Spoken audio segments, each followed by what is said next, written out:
محض اپنے فضل و کرم سے اپنی مہربانی سے ہمیں ایک بار پھر یہ مبارک مہینہ عطا فرمایا۔ یہ اللہ کی بڑی عظیم نعمت ہے اور اس کی قدر کرنے کی ضرورت ہے۔ قسمت والوں کو یہ مہینہ نصیب ہوتا ہے اور پھر اس مہینے کے اندر ان کو اللہ روزہ اور تراویح اور تلاوت قرآن کریم اور عبادات کی توفیق سے نوازتا ہے۔ ورنہ بہت سے ایسے بھی ہیں کہ اس مبارک مہینے کے شروع ہونے کے باوجود وہ روزے سے دور ہیں، روزہ نہیں رکھتے، کوئی شرعی عذر موجود نہیں۔ بہت سے ایسے ہیں کہ جو تراویح نہیں پڑھتے، بہت سے ایسے ہیں جو تلاوت قرآن کریم جو اس مہینے کا ایک خاص عمل ہے، خاص عبادت ہے، اس سے دور ہیں۔ تو اگر کسی کو اللہ یہ توفیق نصیب کرے کہ وہ اس مہینے کے روزے بھی مکمل رکھے اور تراویح بھی مکمل پڑھے اور عبادات بھی انجام دے، تو یہ اللہ کا اس پر بہت بڑا فضل ہے۔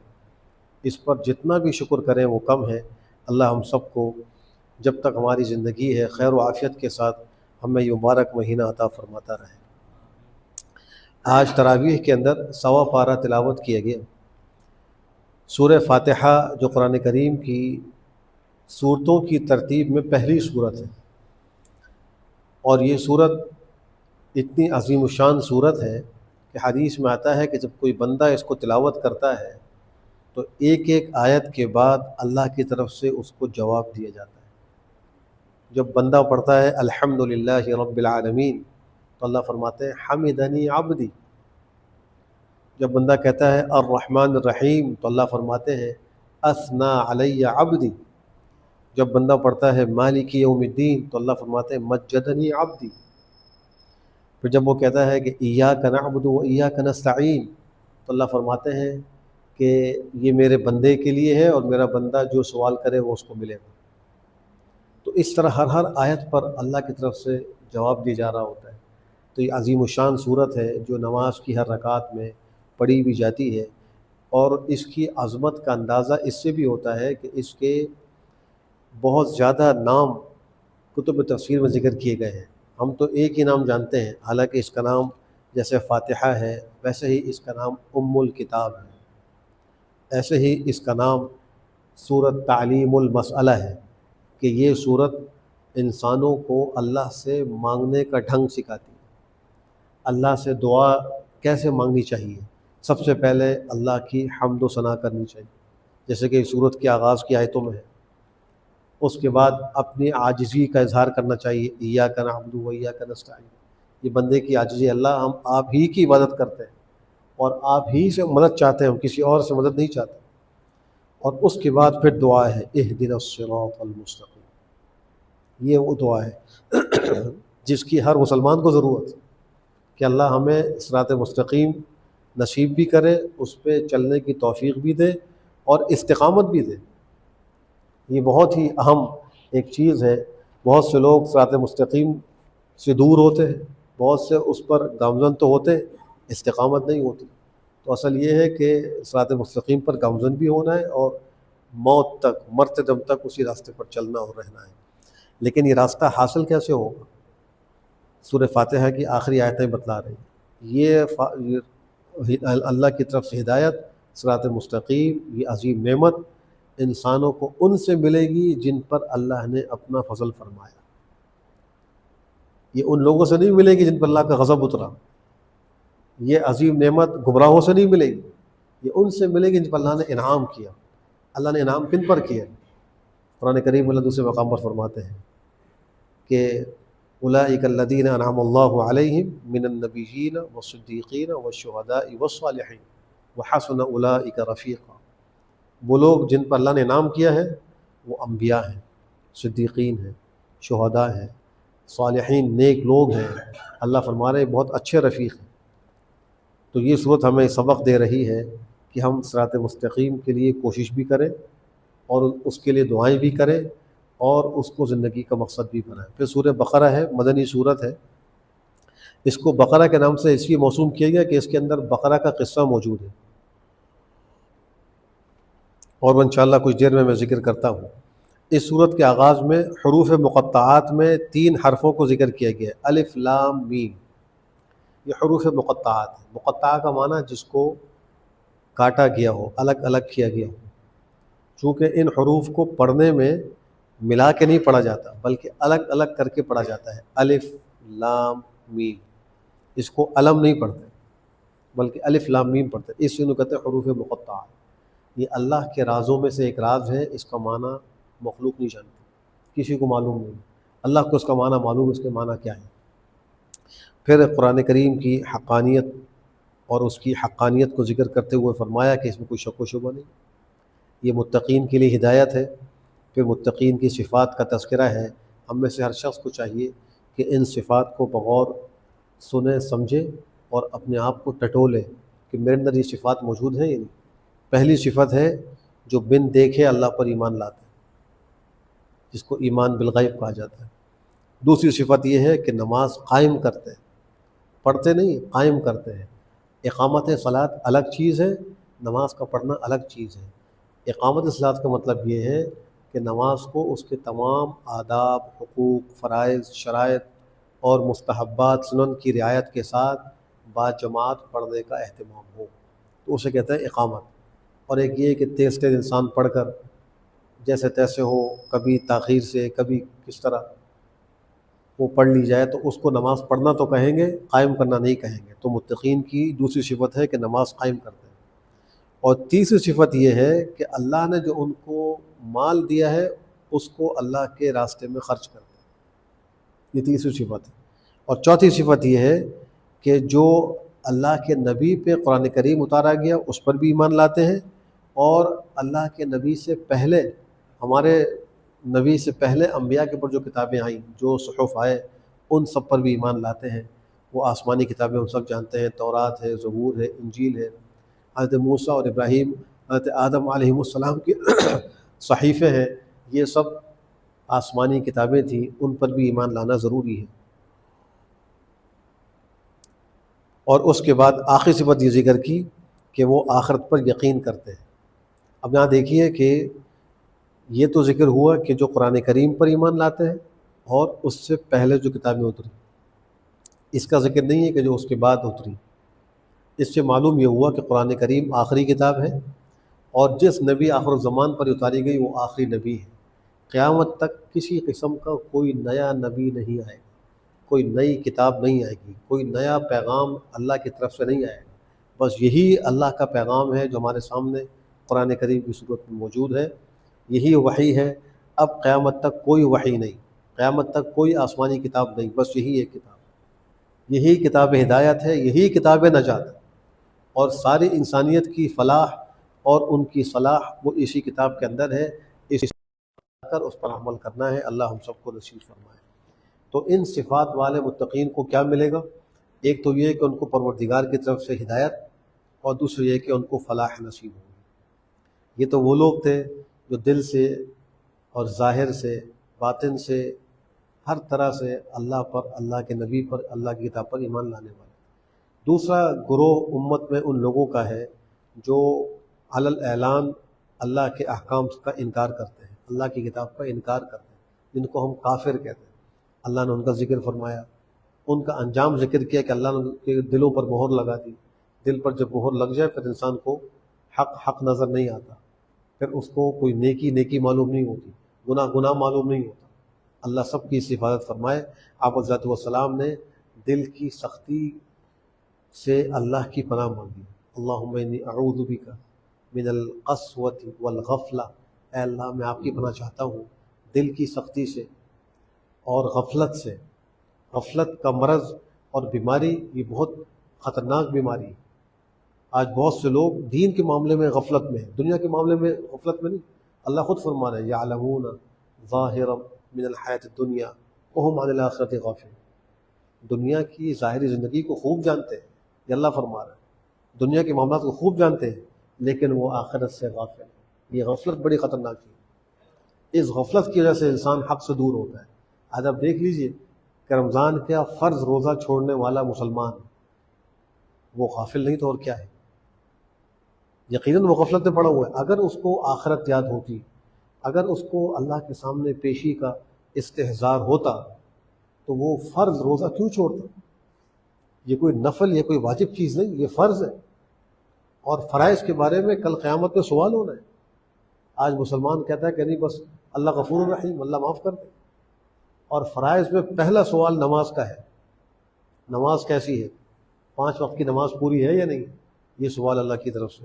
پھر اس کے بعد امت میں ایک تیسرا طبقہ تھا جو منافقین کا طبقہ تھا، ان کا تذکرہ ہے کہ وہ زبان سے کلمہ پڑھتے تھے لیکن دل سے ایمان لے کر نہیں آتے، دل سے نہیں مانتے تھے، آخرت پر ایمان ظاہری تھا، کہتے تھے آمنا باللہ وبالیوم الاخر، اللہ فرمانے وما هم بمؤمنین، حقیقت یہ ہے کہ ایمان لانے والے وہ نہیں تھے، وہ اہل ایمان کو دھوکہ دیتے ہیں،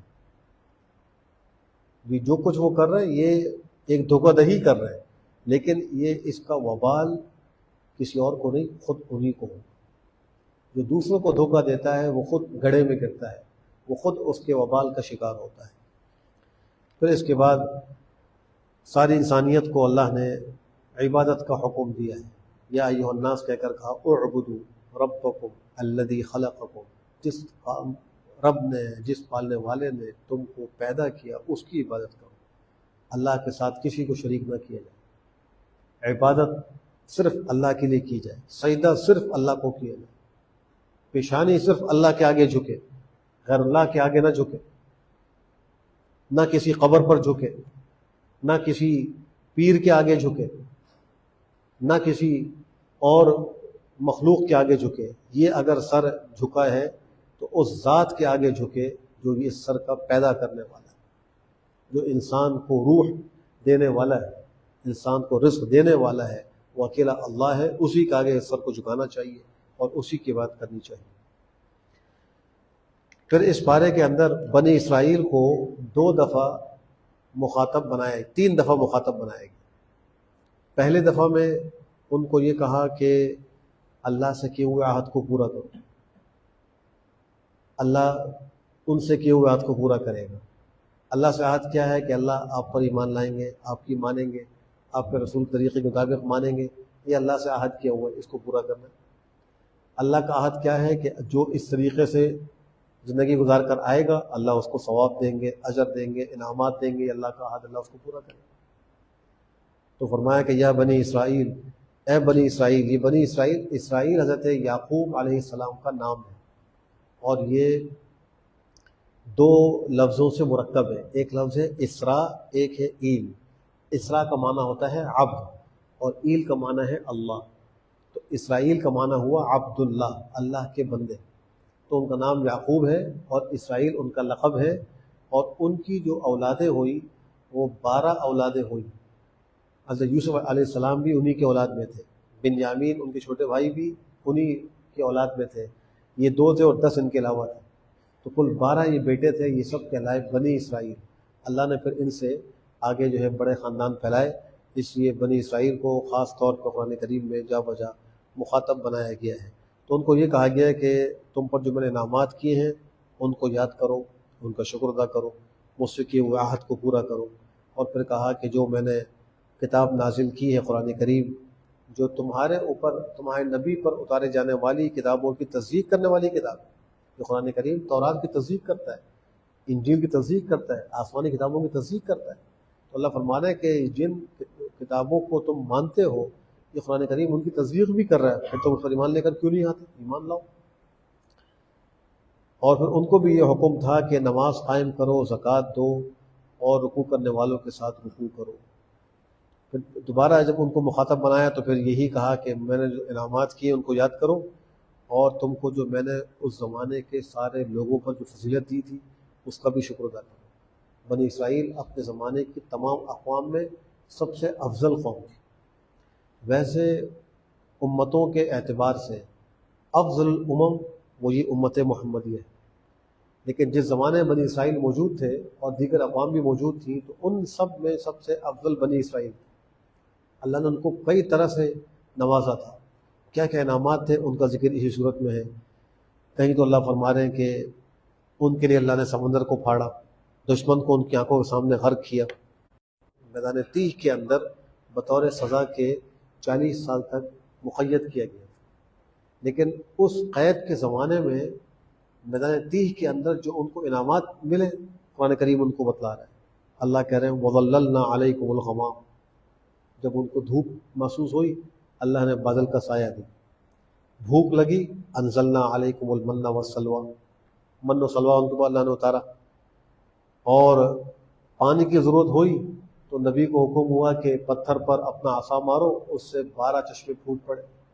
ہر خاندان و قبیلے کا ایک چشمہ تھا. یہ اس وقت میں ان کو انعامات مل رہے تھے جس وقت میں وہ سزا کاٹ رہے تھے. اللہ کی کتنی ان کے اوپر مہربانی تھی کہ سزا کاٹتے ہوئے بھی اللہ ان پر انعامات کر رہے ہیں. لیکن وہ ایسے ناشکرے تھے کہ اللہ کی ان تمام نعمتوں کو انہوں نے انکار کیا اور نبی کی بات کو نہیں مانا. اور پھر اس کے بعد نبی آخر الزمان کے زمانے میں ان کو نہیں مانا، ان پر ایمان لے کر نہیں آئے. حسد کی وجہ سے انہوں نے ایمان قبول نہیں کیا. وہ کہتے تھے کہ بنی اسرائیل میں حضرت یعقوب علیہ السلام کے بعد سے انبیاء کا سلسلہ جاری و ساری. حضرت عیسیٰ تک جتنے انبیاء آئے وہ سب بنی اسرائیل میں تھے. حضرت یعقوب علیہ السلام سے لے کر حضرت عیسیٰ علیہ السلام تک جتنے انبیاء آئے سارے وہ بنی اسرائیل میں تھے. پھر جو حضرت ابراہیم کے دوسرے بیٹے حضرت اسماعیل علیہ السلام، اللہ نے ان کی اولاد سے نبی آخر الزمان کو مبعوث کیا. تو نبی آخر الزمان کی بعثت سے پہلے بنی اسرائیل کو توقع تھی کہ جس آخری نبی کی بشارت ہم کو تورات میں سنائی گئی، انجیل میں بتلائی گئی، وہ آخری نبی بھی ہمارے ہی خاندان سے آئے گا. لیکن جب دیکھا کہ وہ تو بنو اسماعیل سے آ گیا تو پھر ان کو حسد ہوا. انہوں نے کہا یہ تو ہماری سرداری ختم ہو جائے گی، ہماری بڑائی ختم ہو جائے گی، تو انہوں نے انکار کر دیا. حالانکہ اللہ خود فرما رہے ہیں کہ آپس میں یہ کہتے تھے کہ یہ واقعی اللہ کے نبی ہیں اور ان کی جتنی صفات ہم پڑھتے تھے سب ان کے اندر پائی جاتی ہیں. اللہ نے ان کے بارے میں یوں کہا کہ الذین آتیناہم الکتاب یعرفونہ کما یعرفون ابناءہم، یہ اس نبی آخر زمان کو ایسے جانتے ہیں جیسا کہ اپنے بیٹوں کو جانتے ہیں. انسان کا بیٹا کئی سالوں کے بعد گیا تو ان کو فوراً پہچان لیتا ہے. لاکھوں کے مجمع میں کسی کا بیٹا بیٹھا ہو وہ فوراً پہچان لے گا یہ میرا بیٹا ہے، اس کو کوئی شک و شبہ نہیں ہوگا. تو وہ نبی آخر زمان کو ایسے جانتے تھے لیکن مانتے نہیں تھے. جاننا کافی نہیں، ماننا ضروری ہے. آج مسلمان بہت سی باتوں کو جانتا ہے تو یہ کافی نہیں ہے. جاننے کے بعد ماننا ہے، ماننے کا مطلب عمل کرنا ہے. آج علم بہت عام ہو گیا، آج دین کے بارے میں معلومات ہر ایک کے موبائل میں فوراً موجود ہے. ایک ٹچ پر وہ سب چیزیں ان کے سامنے آ جاتی ہیں. قرآن کریم میں کتنے حروف ہیں، کتنے الفاظ ہیں، کتنی دفعہ لفظ اللہ آیا ہے، یہ سب چیزیں اس کا علم انسان کو ایک ٹچ پر حاصل ہو رہا ہے. لیکن اس کا عمل کدھر ہے؟ اس کا عمل اس علم سے بہت دور ہو گیا. اور یہاں اس سورہ بقرہ میں اللہ نے یہود کو جو علم تھا اس علم پر عمل نہیں تھا تو اس کو علم قرار نہیں دیا. اللہ فرماتے ہیں لو کانوا یعلمون، کاش کہ وہ علم رکھتے. حالانکہ خود فرمایا وَلَقَدْ عَلِمُوا لَمَنِ اشْتَرَاهُ مَا لَهُ فِي الْآخِرَةِ مِنْ خَلَاقٍ. وہ جو ساحروں سے سحر سیکھتے تھے، اللہ فرما رہے اگر ان کو علم ہوتا کہ انہوں نے جو کچھ حاصل کیا ہے، یہ جو سحر کے پیچھے پڑے ہوئے جو جادو سیکھ رہے ہیں، ایسے سیکھنے والوں کے لیے آخرت میں کوئی حصہ نہیں. ان کو یہ بات معلوم ہے کہ جو دنیا میں جادو کرتا ہے، جادو سیکھتا ہے، اس کا آخرت میں کوئی حصہ نہیں. لیکن پھر بھی وہ یہ کام کرتے تھے. تو اللہ فرما رہے لو کانوا یعلمون، علم کے باوجود اللہ کرے کاش کہ ان کو علم ہوتا. مطلب یہ ہوا کہ جب تک علم پر عمل نہ ہو تو وہ علم جہل ہے، وہ علم نہیں. حدیث شریف اللہ کے نبی نے دعا مانگی ہے اللہم انی اسألک علما نافعا. ایک علم سے اللہ کی پناہ مانگی ہے اللہم انی اعوذ بک من علم لا ينفع. اللہ مجھ کو ایسے علم سے بچا جو مجھ کو نفع نہ دے. خالی معلومات کی حد تک ہے، نفع نہیں ہے، عمل نہیں ہے، کوئی ثواب نہیں مل رہا، کوئی فائدہ حاصل نہیں ہو رہا. تو آپ نے ایسے علم سے اللہ کی پناہ مانگی. تو ہمارے لیے یہ بھی سبق ہے کہ اگر ہم کو علم ہے تو اس پر عمل کی فکر کریں. پہلے جو اولیاء اللہ اور نیک لوگ امت میں گزرے ہیں ان کے حالات ہمیں یہ بتلاتے ہیں کہ ان کے پاس جتنا علم بڑھتا جاتا تھا اس سے کئی گنا زیادہ عمل بڑھتا جاتا تھا. صحابہ کی تاریخ اگر آپ دیکھیں صحابہ کا عمل کتنا تھا. یہ قرآن کریم کی صورتوں کو وہ حفظ کرتے تھے، پڑھتے تھے، جب تک عمل نہیں کر لیتے آگے نہیں بڑھتے تھے. کئی سال میں ایک صورت پڑھتے تھے، اس لیے کہ جو حکم پڑھتے تھے اپنے اوپر اس کو نافذ کرتے تھے، اس پر عمل کرتے تھے اور پھر آگے بڑھتے تھے. تو اس لیے علم پر عمل یہ بہت ضروری ہے. پھر اس پارے کے آخر میں تحویل قبلہ کی تمہید ذکر کی گئی اور بڑے عجیب انداز میں ذکر کی. اللہ نے پہلے تو فرمایا بانی کعبہ کا ذکر کرتے ہوئے کہ اللہ نے ان کا امتحان لیا، چند کلمات کے ذریعے سے امتحان لیا، انہوں نے اس امتحان میں کامیابی حاصل کر لی. فاتمہن، تو اللہ نے کہا کہ میں تم کو اب جو ہے لوگوں کا پیشوا بناؤں گا، مقتدا بناؤں گا. اور ایسا ہی ہوا. حضرت ابراہیم علیہ السلام کے بعد سے لے کر جتنی قومیں اس دنیا میں آئیں سب کے سب حضرت ابراہیم علیہ السلام کو اپنا مقتدا مانتے ہیں. حتیٰ کہ نبی آخر الزمان کو اللہ نے حکم دیا کہ اتبع ملت ابراہیم حنیفہ، اے نبی آپ بھی ابراہیم کی ملت کی پیروی کریں جو تمام ادیان باطلہ سے یکرک ہو کر دین حق پر گامزن تھے، آپ انہی کی پیروی کریں. بل نتبع ملت ابراہیم حنیفہ، بلکہ ہم اتباع کرتے ہیں ملت ابراہیم کی. ملت ابیکم ابراہیم هو سماکم المسلمین، یہ اللہ خود فرمائے.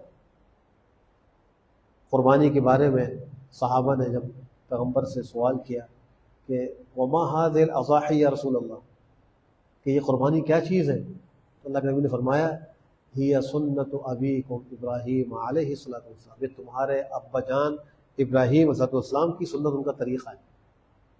تو اللہ نے ان کو ایسی امامت نصیب فرمائی، ایسا اقتدار ان کو اللہ نے نصیب کیا. تو انہیں فوراً کہا کہ میری اولاد کو بھی بنا لیجیے. انسان کو اپنی نسل کی فکر ہوتی ہے اور کرنی بھی چاہیے، اولاد کی فکر کرنی چاہیے، ان کو فوراً فکر ہوگی. تو اللہ نے کہا کہ دیکھو میرا یہ جو عہد امامت ہے ظالموں کو نہیں ملے گا، جو نیکوکار ہوں گے ان کو ملے گا، ظالم جو ہے وہ اس کے حقدار نہیں ہوں گے. اور پھر ان کے وہ بنائے کعبہ کا ذکر ہے، جب دونوں باپ بیٹے نے مل کر خانہ کعبہ کی تعمیر کر دی، بنا دیا، فوراً کہا ربنا تقبل منا انک انت السمیع، اے اللہ سے قبول کر. اصل یہ ہے ہمارے لیے ایک سبق کہ ہم بھی فکر کریں ہماری نیکیاں قبول ہو جائیں، ہمارا یہ رمضان قبول ہو جائے، ہماری تراویح روزہ تلاوت عبادات قبول ہو جائیں، اس کی فکر کرنے کی ضرورت ہے. اتنا بڑا کام کیا اور اتنے بڑے انبیاء ہیں، اولو العظم پیغمبر ہیں، لیکن کیا دعا کر رہے ہیں، اے اللہ ہم نے جو کچھ کیا وہ آپ کی بارگاہ میں پیش کرنے کے قابل نہیں، آپ بتکلف قبول کریں، آپ اپنی شان رحیمی سے قبول کریں. یہ وہ درخواست، یہ ان کی عاجزی ہے. تقبل باب تفاعل، یہ ایک گرامر کے اعتبار سے باب ہے، اس کا یہ امر کا صیغہ ہے، اور اس کی خاصیت میں خاصیت ہے تکلف، یعنی اے اللہ بتکلف آپ قبول کر لیجئے. اس کا صحیح ترجمہ ہے اے ہمارے پروردگار بتکلف قبول کر لیجئے. تو ہم بھی اللہ سے یہ درخواست کریں ہر عمل کے بعد ربنا تقبل منا انک انت السمیع. یہ خالی ہم ایک عادت کو مطابق نہ پڑھیں بلکہ اس کے معنی کو غور کر کے فکر کے ساتھ توجہ کے ساتھ پڑھیں، اے اللہ ہماری ان عبادات کو قبول کر. قبولیت ہو گئی بیڑا پار ہو گئی، اور قبولیت نہیں ہوئی تو پھر حدیث شریف میں آپ نے فرمایا بہت سے روزے دار ایسے ہیں ان کو سوائے بھوک و پیاس کے روزے میں کچھ نہیں ملتا. بہت سے رات کے قیام کرنے والے ایسے ہیں ان کو سوائے بیداری کے اور کچھ نصیب نہیں ہوتا، تھک رہے ہیں بیدار ہو رہے ہیں کوئی ثواب حاصل نہیں ہو رہا. یہ قبول نہ ہونے کی وجہ سے. ابھی ہم نے 20 رکعت تراویح پڑھی الحمدللہ، اور ظاہر سی بات ہے تھکن ہے، فطری چیز ہے، انسان تھکتا ہے، مشقت ہے. پھر اس کے بعد ہم اللہ کا کلام اس کا پیغام سننے کے لیے بھی بیٹھے، دن بھر کی تھکن بھی ہے، یہ سب کچھ مشقت ہم نے برداشت کی. خدا نہ خاصہ یہ قبول نہ ہو تو سوائے تھکن کے اور کیا ہے. اللہ کے نبی یہی تو فرما رہے ہیں. تو ہمیں اس کی بھی فکر کرنے کی ضرورت ہے کہ ہماری عبادات اور ہماری طاعات اللہ اپنی بارگاہ میں قبول فرمائے. اللہ نے فرمایا کہ یہ جو بیوقوف لوگ ہیں جب تحویل قبلہ ہو جائے گا تو پھر یہ کہیں گے کن لوگوں نے ان کو پرانے قبلے سے پھیر دیا. اللہ نے پہلے پیشگوئی کر دی تھی اور یہی ہوا کہ جب بیت اللہ قبلہ بنایا گیا، پہلے آپ نے ہجرت فرمانے کے بعد مدینہ منورہ جب تشریف لائے تو کچھ مہینے تک بیت المقدس کو قبلہ بنا کر نمازیں پڑھی. حکم یہ تھی اس لیے کہ مدینہ منورہ میں جو لوگ رہتے تھے ان کا قبلہ بیت المقدس تھا، وہ یہود و نصارہ تھے. تو ان کے دلوں کو اسلام کی طرف مائل کرنے کے لیے پیغمبر کو یہ حکم ہوا. اور کچھ عرصے کے بعد چونکہ آپ علیہ السلام کی ذاتی خواہش یہی تھی کہ میرے جو جد امجد کا بنایا ہوا کعبہ ہے وہی میرا قبلہ ہو، تو آپ اس قبلے کی وحی کے انتظار میں، شوق میں بار بار آسمان کو دیکھتے تھے کہ کب وحی آتی. اللہ کو اپنے محبوب کی یہ ادا بھی پسند آئی. اللہ خود فرما رہے ہیں قد نرا تقلب وجهك في السماء، بلا شبہ ہم دیکھ رہے تھے آپ کے چہرے کے بار بار آسمان کی طرف اٹھ کر پلٹنے کو ہم دیکھ رہے تھے. آپ وحی کے انتظار میں بار بار دیکھتے تھے کب وحی آتی ہے، کب مجھے میرے جد امجد کے قبلے کو قبلہ بنانے کا حکم ہوتا ہے. تو اللہ فرماتے ہیں ہم ان قریب آپ کو ایسے قبلے کی طرف پھیریں گے جس سے آپ خوش ہو جائیں. کیا مقام ہے اللہ کے نبی صلی اللہ علیہ وسلم. اللہ فرما رہے ہیں فَلَنُوَلِّيَنَّكَ قِبْلَةً تَرْضَاهَا، ہم آپ کو پھیریں گے ایسے قبلے کی طرف کہ آپ اس سے راضی ہو جائیں. کہ فور حکم دے دیا فَوَلِّ وَجْهَكَ شَطْرَ الْمَسْجِدِ الْحَرَامِ، اے نبی اپنے چہرے کو اب مسجد حرام کی طرف پھیر لیجیے. یہ تحویل قبلہ کا حکم آیا اور آپ کو اس سے بڑی خوشی ہوئی اور پھر آپ نے وہاں اپنا رخ پھیرا اور پھر اسی طرف آپ نماز پڑھتے رہے. آج ہم نبی کی اسی سنت کی اتباع میں نماز میں اسی کعبے کو اپنا قبلہ بنائے ہوئے ہیں. بلکہ نماز کے فرائض میں ایک فرض یہ ہے کہ سمت قبلہ کا ہونا. اگر کوئی شخص جانتے بوجھتے قبلے سے پھر کر نماز پڑھے چاہے کتنی اخلاص سے پڑھے قابل قبول نہیں. قبلے کی طرف رک کر کے نماز پڑھنا ضروری ہے، یہ قیامت تک کے لیے حکم آ گیا. پھر اس کے بعد اللہ سبحانہ وتعالیٰ نے اہل ایمان کو صبر و صلات کے ذریعے سے مدد طلب کرنے کا حکم بھی دیا ہے اور صابرین کے ساتھ اللہ کی معیت ہوتی ہے اس کا بھی ذکر کیا. اور اللہ کے راستے میں اپنی جان قربان کرنے والے لوگوں کے بارے میں کہا گیا کہ ان کو مردہ مت کہو، وہ زندہ ہیں لیکن تم کو ان کی حیات کا شعور نہیں. شہداء اللہ فرما رہے ہیں کہ وہ زندہ ہیں، ان کو تم مردہ مت کہو. اور یہ بھی فرمایا کہ ہم تم کو خوف سے، بھوک سے، مال اور جان و پھلوں کی کمی سے آزمائیں گے. یہ آزمائش ہوتی ہے، کبھی بیماری آ رہی ہے، کبھی کوئی فوتگی ہو گئی، کبھی تجارت میں نقصان ہو گیا. یہ سب اللہ کی طرف سے آزمائشیں ہیں. اللہ اس میں آزماتے ہیں کون میرا ہے، کون نفس کا غلام ہے. اب اس میں کامیاب کون ہوتے ہیں؟ جو اس بیماری کو اللہ کی طرف سے سمجھ کر صبر کرتے ہیں، جو اس مشقت کو، اس غم کو، اس دکھ کو وہ اللہ کے قرب کا ذریعہ بناتے ہیں. صبر کر شکوہ شکایت نہیں کرتے، ناشکری نہیں کرتے، جزا فضا نہیں کرتے، واویلا نہیں کرتے، بلکہ اسی غم کو، اسی مصیبت کو اللہ کے قریب ہونے کا ذریعہ بناتے ہیں. اللہ سے دعائیں کرتے ہیں، صبر کرتے ہیں، رجوع اللہ کرتے ہیں. تو اللہ فرماتے ہیں ایسوں کو کہ وبشر الصابرین، اے نبی ایسے صبر کرنے والوں کو بشارت دیجیے. یہ وہ لوگ ہیں جب ان کو مصیبت پہنچتی ہے تو کہتے ہیں انا للہ و انا الیہ راجعون. یہ بڑا عجیب کلمہ ہے، اس امت کی خصوصیت ہے. اس سے پہلی امت کے لوگوں کو یہ جو ہے اللہ نے عطا نہیں فرمایا کلمہ. یہ کلمہ اسی امت کو ملا ہے کہ جب کوئی مصیبت آئے، جب کوئی مشکل، جب کوئی نقصان آئے، فوراً کہے انا للہ و انا الیہ راجعون. اس کے معنی پر غور کرتے ہوئے کہیں تو اللہ صبر عطا کر دیتے، اللہ ہمت دے دیتے، اللہ غم کو ہلکا کر دیتے. اس کا معنی کیا ہے؟ انا للہ، ہم تو اللہ کے، ہم تو اللہ کے غلام ہیں. اللہ ہمارا مالک ہے. مالک جیسا ہمیں رکھے اس کی مرضی، ہم ہر حال میں راضی. وہ ہمیں بیماری میں رکھے تو ہم اس پہ راضی، وہ ہمیں غربت میں رکھے ہم اس پہ راضی، وہ ہمیں کسی دکھ میں رکھے ہم اس پہ راضی. اس سے کہ ہم تو اس کے غلام ہیں. وہ مالک اور آقا ہے، وہ جو چاہے کرے. اور پھر وہ انا الیہ راجعون، ہم اسی طرف لوٹ کے جانے والے ہیں. ہم اللہ ہی کے ہیں، لوٹ کے وہیں جانا ہے. تو پھر اس غم سے ناشکری اور بے صبری کا کیا فائدہ؟ حدیث شریف میں آتا ہے کہ جب کسی بچے کی روح فرشتے قبض کرتے ہیں تو روح قبض کر کے جب لے کے جاتے ہیں تو اللہ ان فرشتوں سے کہتے ہیں کیا تم نے میرے بندے کے دل کے ٹکڑے کو قبض کر لیا؟ کیا تم نے اس کے جگر کے ٹکڑے کو قبض کر لیے؟ تو وہ کرتے ہیں جی باری تعالیٰ ہم نے اس کے دل کے ٹکڑے کو، اس کی روح کو قبض کر لیا. اللہ فرماتے میرے بندے نے کیا کیا؟ کہا کہ اس نے آپ کی حمد کی اور صبر کیا.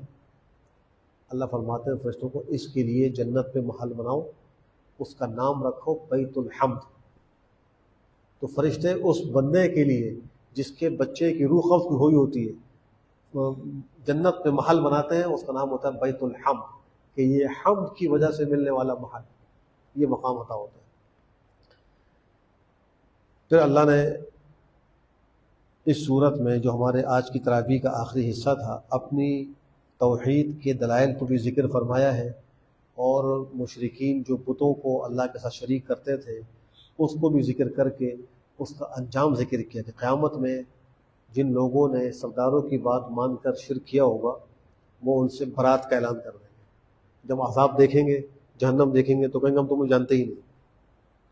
تو وہ جو اتباع کرنے والے تھے وہ کہیں گے اگر ہمیں دنیا میں ایک دفعہ دوبارہ جانے کا موقع مل گیا تو ہم بھی تم سے ایسے ہی علیحدگی اختیار کریں گے جیسے تم نے ہم سے یہاں علیحدگی اور اللہ تعلق اختیار کر لی، ہم بھی تمہاری بات نہیں مانیں گے۔ یہ وہ تکلیف بڑھانے کے لیے مکالمہ کر رہے ہو، لیکن واپس تو آنا نہیں ہے۔ اس دنیا میں انسان ایک ہی بار آیا اور اس کو یہ زندگی ایک ہی دفعہ ملی، اس کے بعد دوبارہ لوٹ کر یہاں آنے کا موقع نہیں ہوگا۔ فائدہ اٹھانا ہے تو اسی زندگی سے اٹھانا ہے، اسی صحت اور مہلت سے فائدہ اٹھانا ہے۔ اور پھر کچھ محرمات کا تذکرہ ہے، مردار ہے، خون ہے، خنزیر کا گوشت ہے، غیر اللہ کے نام پر ذبح کیے ہوئے اور منت مانی ہوئی چیزیں ہیں۔